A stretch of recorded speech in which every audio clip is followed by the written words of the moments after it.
Hey, what's up everyone? My name is Incarnate, and today I am bringing you guys a bit of a cut comp.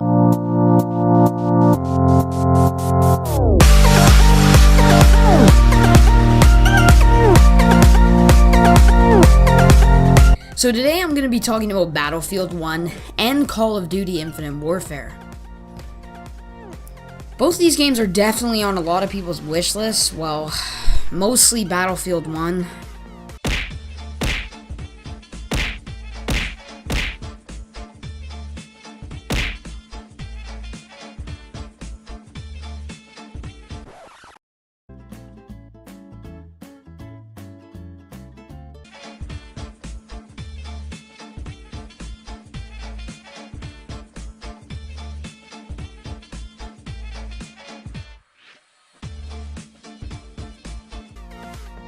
Now, me personally, I'm definitely going to be buying Battlefield 1 over Infinite Warfare because Infinite Warfare just looks kind of bad. I mean, it's in space and it's not like a normal Call of Duty. I didn't like Advanced Warfare at all, and Black Ops 3 really wasn't that good for me either. So, you know, it was okay. Battlefield 1, on the other hand, is right up my alley. It's a World War I game.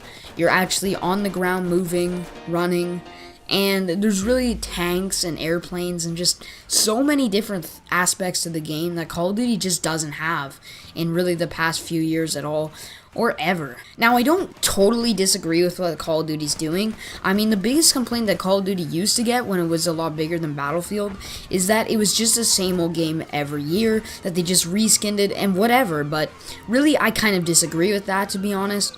For the main reason being that I really think that it was different each year. It's just, it was giving people what they wanted, it was selling well, and then they gave in to the giant demand. And that's when everything went downhill.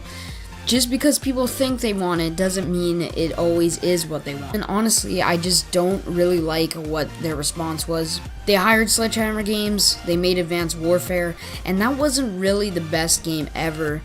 Okay, let's get real here. It was one of the worst Call of Duties so far.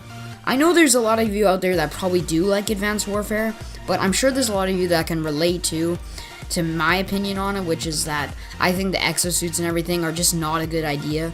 I like Call of Duty the way it was. Now, Call of Duty has turned into some exo-reliant game, and I don't really like that. I don't like having jetpacks and flying around everywhere.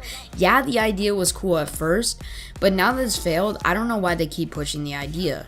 So Call of Duty basically has gone downhill with all the exosuits and things like that for one reason. They've been releasing a game every year.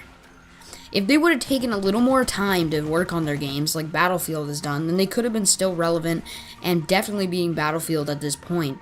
But right now, Battlefield looks like the best game. Now, obviously, it's nice to get your hands on a COD 4 remastered, but I'm not willing to pre-order Infinite Warfare just to get that. Now, saving COD is not going to be an easy task. Let me tell you that right now. I mean, they really need to go back to what Call of Duty used to be, what people fell in love with originally, which was just plain out Call of Duty on the ground with guns, killing other players.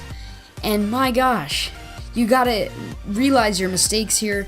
You've got 3 different companies that are releasing games, and I feel like you should just keep whatever one you feel is going to do the best. I would say keep Treyarch because they have definitely had a big impact and really kept Call of Duty alive at this point. And I would keep them and just release a game every couple years.